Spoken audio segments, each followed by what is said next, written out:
Hey guys, I wanted to talk about a little bit about with your papers how you can expand the topic and shrink the topic depending on the size that you need, so the scope of the paper.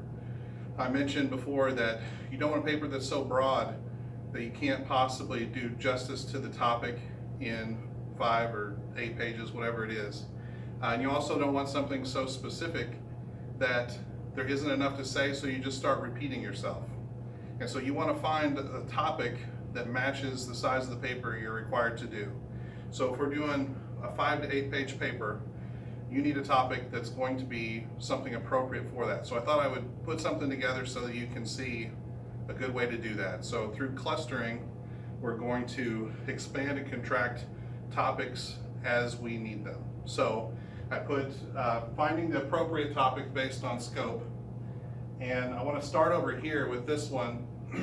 And so let's say that you are in a unit on modernism, or that's the one you're most interested in. You want to do something with modernism, but you don't know what. Well, you kind of think around it. You think about what is it about modernism that might be interesting or you might want to do. And so each color layers is more specific. So things that have to do with modernism might be the writing characteristics. Maybe that interests you. Or the thinkers, the people who controlled the movement, the ones that defined the movement, the ones that created and influenced everybody. The causes, the philosophical underpinnings or the values that they hold, the contrast with other movements, how is this different than realism or postmodernism, or how did it affect the common man? I didn't take the time to fill all these out. We could keep on getting more and more specific. So writing characteristics, we could do 4 or 5 on that. Philosophies or values, we can do 4 or 5 there. But for the sake of time and space on the board, I just did a couple of them. I did one on the thinkers, which is where we'll go with, and then effects on the common man, just very briefly. I put selfishness, rejecting traditions, moral looseness, and lack of accountability. Those are things that actually made it on the ground to the average person that were the effects of the modernist movement. And this is where we get our roaring 20s and our flappers and all kinds of other things. And so from modernism, we went to the effects, we went to moral looseness here. And so I want you to think about how long of a paper it would take to do justice to this topic. Modernism is so big and broad, and there's so much to say. By the time you get all these things in it, you're looking at like a 100-page paper.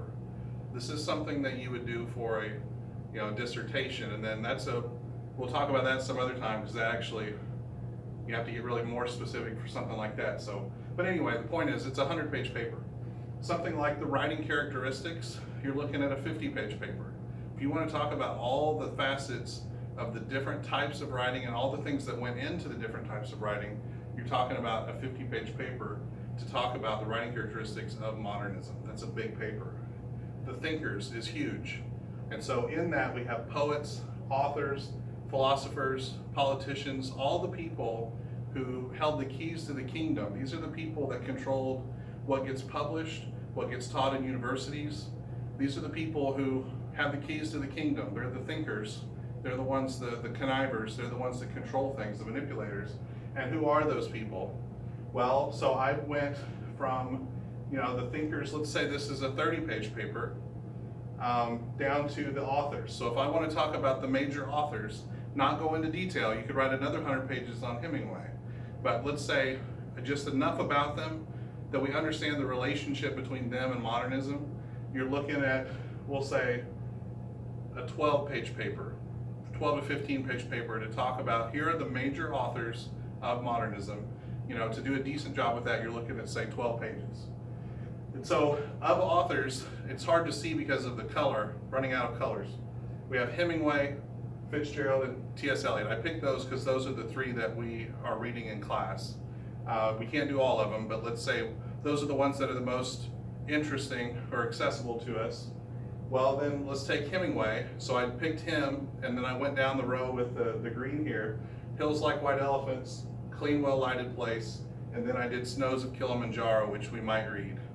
But I just picked 3 of them. He's written 50 short stories and like 8 or 9 really solid books, but I just narrowed it down to 3 short stories.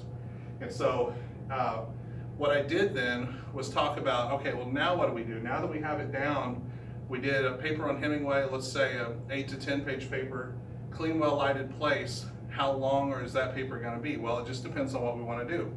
So I took it over here to this next one, and I'm going to estimate that we could probably do a 5-page paper and do a decent job with that short story in 5 pages. So some of the things we could talk about are gender.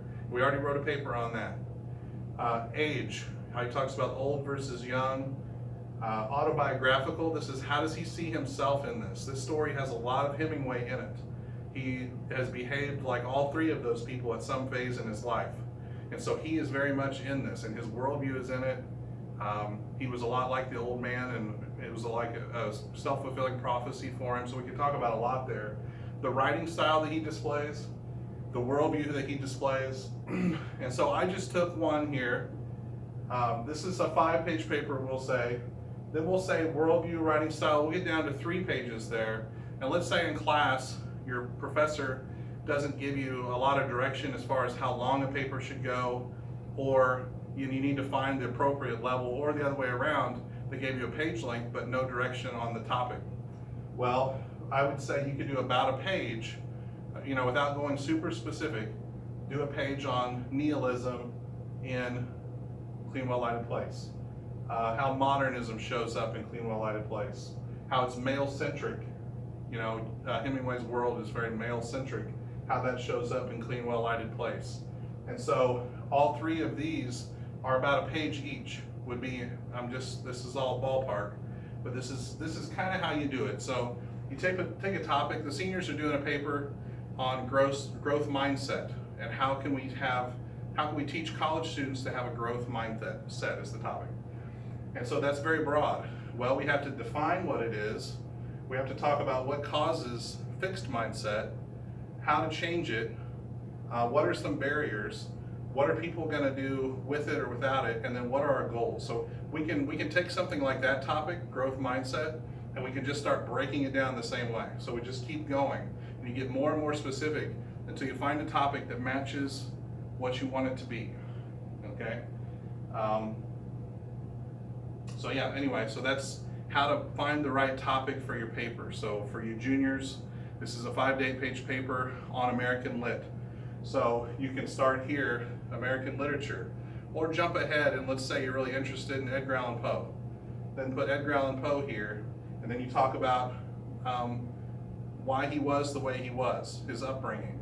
You could talk about what are the features in his writing. You could talk about his influences or how he influenced other people. Talk about his writing style, whatever it is, you can do that with whatever topic you're interested in. So this is a neat little tool for you, and I'll talk to you soon.